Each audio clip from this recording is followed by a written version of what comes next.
Hi hello నమస్తే welcome to my channel. Mother's day special video. Mothers కాబోతున్న వారందరికీ కూడా హ్యాపీ మదర్స్ డే. మెయిన్ టాపిక్లోకి వెళ్ళే ముందు ఒక చిన్న మాట. మే 13, 2024న దేశవ్యాప్తంగా ఎలక్షన్స్ జరగనే ఉన్నాయి.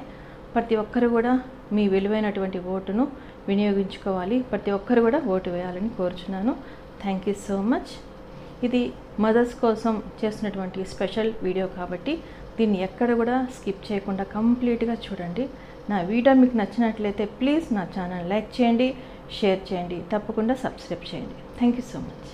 తల్లిగా ఉండటం ప్రతి స్త్రీకి ఆ భగవంతుడు ఇచ్చినటువంటి గొప్ప వరం, భాగ్యం, ధన్యత ఉంది.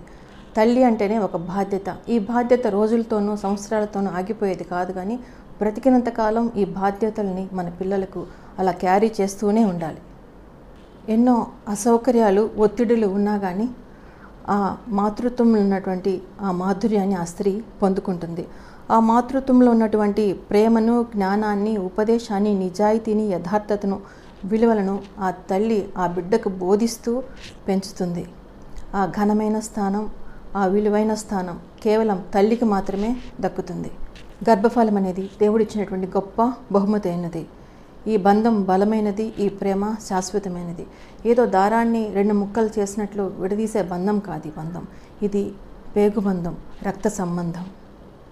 ఇప్పుడు నేను చెప్పబోయే మాటలు నా మాటలు కాదు, కొందరు పెద్దలు చెప్పిన మాటల్ని మీ ముందు చదివి వినిపిస్తున్నాను. ఈ లోకంలో అందరి ప్రేమ కంటే ముఖ్యమైన ప్రేమ ఒకటంటూ ఉంది అంటే ఎవరి నుంచి ఏమీ ఆశించనిది, మనం అందంగా ఉన్నా లేకపోయినా, ఐశ్వర్యం ఉన్నా లేకపోయినా, మనకు చదువు ఉన్నా రాకపోయినా, ఉద్యోగం వచ్చినా రాకపోయినా, ఎవరు నీతో ఉన్నా, ఎవరు నిన్ను మధ్యలో విడిచి వెళ్ళినా, నిన్ను కన్నందుకు, ఈ భూమి మీదకి తెచ్చినందుకు నేను ఒక్కతను ఉన్నాను, నీ కూడా ఉంటాను అనగలిగిందంటే తల్లి మాత్రమే. మదర్స్ డే గురించి కొన్ని విషయాలు తెలుసుకుందాం. ప్రతి ఏడాది మే 2వ ఆదివారాన మదర్స్ డే జరుపుకుంటారు. అయితే ఈ ప్రతిపాదన మొదలై 200 సంవత్సరాలు అయిందన్న విషయం మీకు తెలుసా? ముందుగా బ్రిటన్లో తమ తల్లుల్ని గౌరవించాలనే సంస్కృతి మొదలైంది. ఆ తర్వాత 1822లో అమెరికాలో మదర్స్ డే కోసం ఒక పెద్ద ప్రతిపాదన జరిగింది.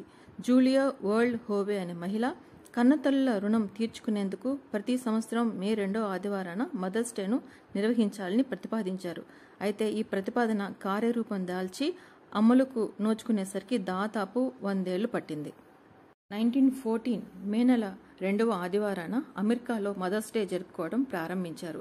అమెరికా అధ్యక్షుడు వుడ్రో విల్సన్ ఈ నిర్ణయాన్ని ప్రకటించారు. అప్పటి నుంచి మే నెలలో 2వ ఆదివారాన మదర్స్ డే జరుపుకుంటున్నారు. అయితే ఆధునిక పోకడల నేపథ్యంలో మదర్స్ డే చాలా చోట్ల కార్యాలయాలకు, కాగితాలకే పరిమితం అవుతుంది. ఏడాదిలో ఒక్కరోజు తల్లిని గౌరవించామనో, పూజించామనో అంటే సరిపోదు.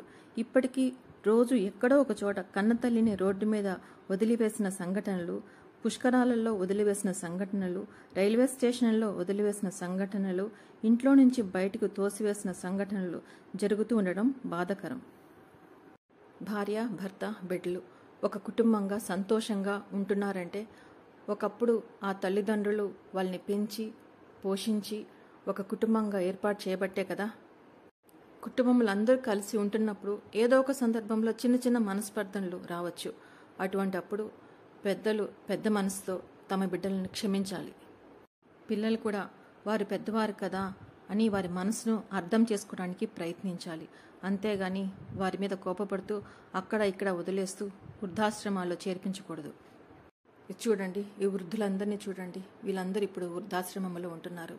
ఒకప్పుడు వీళ్ళు మంచిగా బతికిన వాళ్ళే, మంచి మంచి కుటుంబాలతో ఉన్నవాళ్ళే. ఇప్పుడు వీళ్ళ పరిస్థితి ఈ విధంగా ఉంది.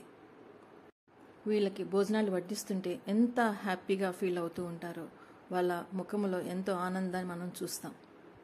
ఈ కాలంలో డబ్బుకి, వస్త్రాలకి కొదువే లేదు. ఎంతో కొంత సంపాదించుకుంటూనే ఉన్నారు. కానీ ఐక్యత, ప్రేమ, అనుబంధాలు కరువైపోయాయి. వాటిని సంపాదించుకోవాలి, వాటిని పంచిపెట్టాలి. మన అనే వాళ్ళని ప్రేమించలేని వాళ్ళు దేవుని ఎలా ప్రేమిస్తారండి? ఇతరులను ప్రేమించడం నేర్చుకోవాలి. దేవుని ప్రేమను పంచాలి. చివరిగా ఒక మాట, ప్రతి తల్లి కూడా తమ బిడ్డలకి చిన్నప్పటి నుంచే ప్రేమించడం, పెద్దలను గౌరవించడం, ఇతరులతో షేర్ చేసుకోవటం అనేది నేర్పించగలిగితే ఆ బిడ్డలు చక్కటి జ్ఞానోపదేశంలో ఎదుగుతారు, చక్కని మార్గంలో నడిపించబడతారు.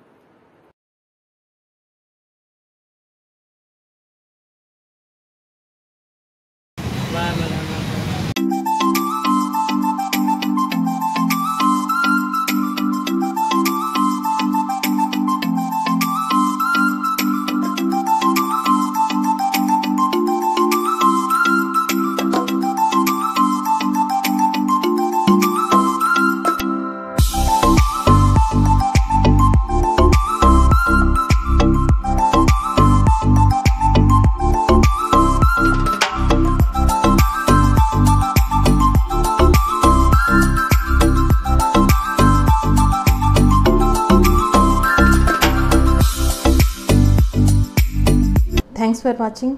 నా వీడియో మీకు నచ్చినట్లయితే ప్లీజ్ నా ఛానల్ లైక్ చేయండి, షేర్ చేయండి, తప్పకుండా సబ్స్క్రైబ్ చేయండి. Thank you so much.